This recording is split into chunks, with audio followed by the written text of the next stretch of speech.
specifically asked Colin from Linear Capital, he's one of the founders and the managing director there, to just come share about what is in the middle of those two things. What are alternative methods to fundraise if it's not pure debt and not pure equity? We think they've got something really interesting going, so we've asked them to come share a bit about that. Hello, thanks very much. Great to meet some new people already, and some familiar faces. This is not going to blow your minds, but I thought it would be helpful for us to start on the same page. And in essence, funding is nothing more complicated than the exchange of cash today for some future cash flows. The bit that we need to solve for in understanding what might be alternative is exactly what those cash flows are. So I'm going to talk through 6 different funding mechanisms, going from the ones which I think are going to be most common to you to the ones that are least common, and then focus on our business, which is a specialist revenue-based financing company. As I talk through them, I'm going to refer to some of these 10 features of the various instruments. In the panel that's kind of just been, some of the really important elements around dilution and collateral have already been raised. And again, I think on this slide, you're unlikely to see things that you haven't seen before. The most important point around raising equity, in our view, is the permanent dilution that Ayanda mentioned. Not selling yourself short of your potential is a phrase that I love, and it is the thing which most founders are allergic to, is giving up equity, potentially also giving up control. Those aren't necessarily the same thing, certainly in the early parts of fundraising.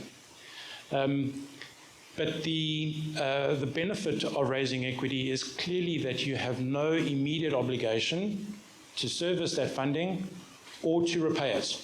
And that can be liberating, but you need to hold these two things in tension. I think Matt made the point around finding the right founder, the right investor. And particularly because equity investors are long-term investors, the amount of time that you need to invest to find the right founder cannot be understated. By contrast, debt requires you to service. That debt, whether it be an overdraft or a term loan facility, comes in multiple forms, but one of the reasons why founders and early stage businesses find it difficult to secure debt is because they aren't able to provide the personal or the business collateral required that the banks are asking for.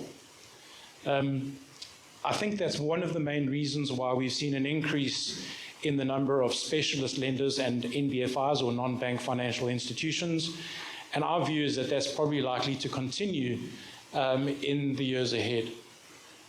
So yes, you get the benefit of not having to dilute or lose any ownership, but the cash flow implications, certainly in the early parts, can be quite onerous. Safe notes, very similar in equity to, very similar in principle to equity. The only fundamental difference is that dilution doesn't happen today. It happens at some point in the future. Clearly the benefit for founders, and for those founders in the room, is there is also no obligation for you to repay that financing. But the funders are going to be paying very close attention to the next price round, because that is the point in time when the safe note converts to equity. And in our discussion with founders, this has been sort of their major source of uncertainty, is how significant is that dilution going to be when I have to dilute? And there are a range of terms that are important in determining how much you need to dilute. On the plus side, safe agreements are pretty standard, 6 to 8 page documents. No need to do a valuation up front, to the point that was made on the panel, and they are very common. By contrast, convertible notes are slightly more complex. They're bespoke to a particular deal. We've seen them that extend well beyond 20 pages, and I think to the point that was made on the panel, it can take a long time to finalize these agreements and actually find the financing that you need. It is possible for the interest to be rolled up, so it's possible that in the first kind of few months or years, you may not need to service the convertible notes, but be assured that at some point in time, at least at the maturity, that capital is going to convert into equity. Venture debt, of the kind of five that we've spoken about, is probably the one that is least well known, but we are seeing more and more players into this space. I think Edge was mentioned earlier. They have a pretty significant venture debt fund. The principal difference here, in our view, between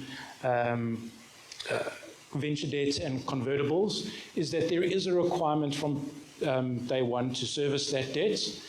It tends to be at a lower interest rate, but there's a warrant that the venture debt holder has to compensate them for the lower interest. And effectively what that means is at maturity, a portion of the funding is converted into equity. By contrast, there's a cluster of three types of revenue finance which is not dependent on price rounds, doesn't require collateral. And the three are factoring or invoice discounting, MCA, which is merchant cash advance, the names of retail capital and merchant capital will be known to us in the room, and then revenue-based financing, which is, of all of the instruments I've spoken about this evening, is probably the least well understood. Kind of safe to say even 3 years ago, or maybe 4 years ago, it wasn't popular outside of South Africa, but there has been a very significant increase in the provision of revenue-based financing internationally, and we don't believe that there's enough of it in South Africa. So revenue-based funding, which is kind of our business model, is the exchange of cash today for a share of future revenue. So how does it work in principle? We will provide an amount of capital up front in exchange for a fixed percentage of revenue until a repayment cap has been reached. Typically, that's between 2 and 8% of your revenue for a 24 to 36 month term. Again, these terms are actually quite common the world over for revenue-based financiers, and we typically provide 3 to 4 months worth of revenue as an initial investment amount. No dilution, no early settlement fees, no collateral is required. We see your revenue line as an asset class.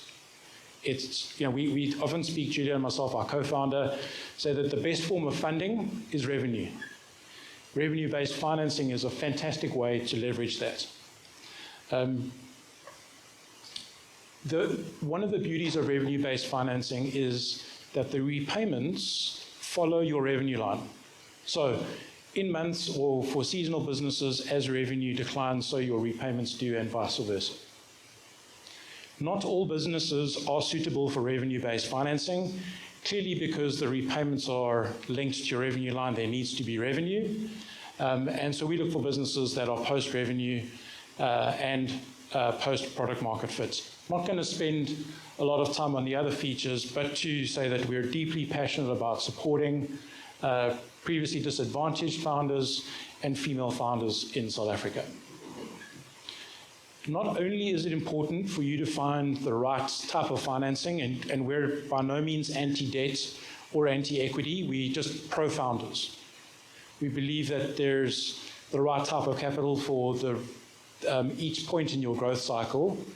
In addition to financing, we're committed to providing post-investment support across these 4 pillars.